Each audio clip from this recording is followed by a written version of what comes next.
Hello everyone and welcome back to another episode of Below the Belt. My name is Clifton and these are my co-hosts Lenaire and Michael. This is the show for wrestling fans and by wrestling fans. Today's episode is a special in which we are going to answer user submitted questions. So to begin, we're going to start with episode 2, which was who should the WWE push? And for that, Craigist1993 asks, do you guys think the winner of the Money in the Bank at WrestleMania 24 will trade it in on the night for a Fatal 4-Way? What do you guys think? I think, yes, possibly. Depends who the winner is, and I would be lobbying for Mr. Kennedy to be the winner. Even though I don't like Mr. Kennedy, I mean, from earlier episodes I did say, but I shouldn't say he's the best guy to win as well. I'll be contradicting myself. Oh my God, what am I saying? Okay, for storyline purposes, if Mr. Kennedy wins, the story would be he goes into WrestleMania and cashing in during the Money Fatal 4-Way. I don't think anyone is so stupid to do so. So I would think they would possibly let John Cena, since everybody wants John Cena to win, to let John Cena win the title and have Mr. Kennedy win it. And remember, it's held in Orlando. Yes. Where is Mr. Kennedy from? Florida. Florida? No, MVP's from Florida too. But MVP... He's from Miami. Yeah, but he has not built... Don't they usually lose titles in their hometowns? Well, not necessarily, because in history, I mean, you have seen Kurt Angle winning his second WWE title during the Alliance Invasion angle at Pittsburgh, Pennsylvania, which is his hometown. And now you have Mr. Kennedy. I would think Mr. Kennedy will win, and he would go in to cash in a singles match with Cena, beat Cena in a long 1-hour match, and then... 1 hour? Yeah. And then start a feud with Triple H that would lead on to SummerSlam, and then Triple H beat him. They said that he wouldn't be so stupid to go for a Fatal 4-Way. Why is that? Well, I think... Well, if I won the Money in the Bank match, there's no way I would want to cash it in to face 3 main eventers like Randy Orton, Triple H, and John Cena. Unless you're Jeff Hardy. Then you're just stupid. No, it's not stupid. It's about sportsmanship. It blends in with the Jeff Hardy brand. Okay. So he's a risk taker. So Jeff we can Hardy probably won't be guess into that if it was going to be someone who does go into a Fatal 4-Way, it would be a face. There are not very many faces in the Money in the Bank match. So yeah, that's true. They are most of them are heels, and so I'm picking a heel will win. And there's no way a heel would be stupid enough to cash it in for a Fatal 4-Way. So superstars become smart after they become heels. Absolutely. You've got Chris Jericho, right? You've got Chris Jericho. He's not going to win. And he's smart. He's doomed to be a mid-carder. But why wouldn't he cash it in? Because why would you do it to face Randy Orton and Triple H and John Cena when you can wait for them to beat each other up? Whoever wins it at the end of the match then challenge that winner and win the title bout. But you see, wrestling is never orchestrated to be...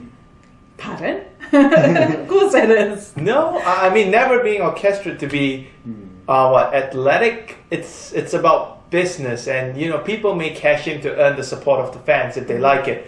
But like you said, heels, yeah. So my pick would be Mr. Kennedy, and a Fatal 4-Way match, I think it's highly unlikely. Yeah, so we'll agree that they won't go for a Fatal 4-Way. Yeah. But they might do it for the winner of the main event match, the Raw title match, and yet challenge the winner of that on the night. Again, if Jeff Hardy is there and Jeff Hardy wins, he will do a Fatal 4-Way match. So to the user who sent us Craig 1993, we should all pray that Jeff Hardy return. And hopefully he will not be returning unless they can say that no, he didn't take drugs. Okay, all right.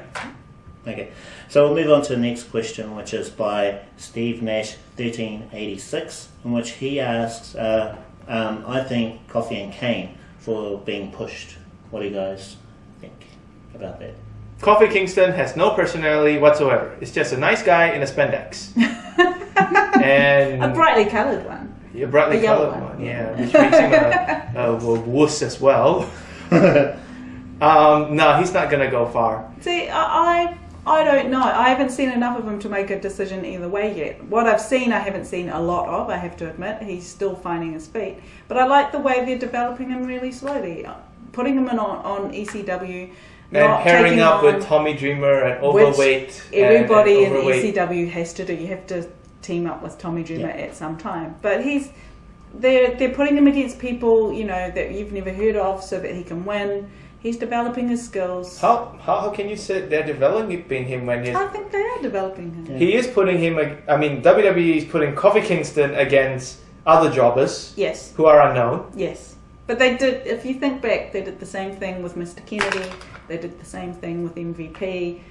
They did the same... But they went on to bigger feuds. Exactly. And that's I think they're going to do the same with Kofi. What's going on with me? I'm contradicting myself. I'm not going to talk anymore. So do you think they'll be going for a mentor sort of feud later on? Yeah. Yeah. I do. I think that's what they're going to do, and I think that's the right move. However, I don't think he's ready for a push yet, just one step at a time. And down the track, yes. And I would like to see him go heel because I'd like to see some of that personality, which Michael says he doesn't have, come out, because that's the way wrestlers I show have their totally no personalities. comments, man. He's not going to go far. It's going to be a failed product like Bobby Lashley. Oh, I don't know. I think Kofi Kingston can talk better than Bobby Lashley ever could. And that's He doesn't have the body. But anyways, let's move on to our next to Kane. What do you guys think? What do you guys think about Kane? Do you think he should be getting more of a push by the WWE? Forget it. No? He's not going to get a push. He's going to be a mid-carder for life. He's going to job to rising superstars, and that's so noble of him, and yet so stupid. He's not gonna get the main event status because I feel he doesn't have that energy. He doesn't have that poise like Undertaker. I don't think he's gonna get that push. He did get something of a push when he was feuding against Triple H when he was funny. Fans were going crazy over him, but he just lost it. He lost his gimmick. He's not gonna go far. No. What do you think, Lenaire? I think Kane ends up in the stupid storylines quite a lot, which is sad. The Lita and the baby. The Lita storyline was quite cool. Katie Burke. I think that contributed to why he lost his gimmick. The voice box thing. I mean, there are just lots Kane. of really stupid storylines.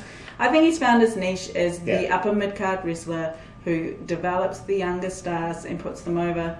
And he does a really good job of doing that. And he's getting paid. He's over with the fans. So, yeah, but I don't think anyone expects him to get any more of a push. I think it's sad he's only had one title. I'd like to see him have another title shot. But it's probably going to be later down the track. That reminded me, he was supposed to go for another title shot if Edge did not get injured during the Mardi Gras celebration. Oh, that is true. Yeah, whatever happened to that storyline? They scrapped it because Edge got injured. And who got the title after Edge? Batista? It was someone named Batista, wasn't it? I'm not sure. In that case, we'll move on. For episode 3, which was Who Are Your Picks for WrestleMania 24, Steve Nash, 1386, asks again, how about Floyd and the Big Show? So that's Floyd Mayweather and the Big Show angle.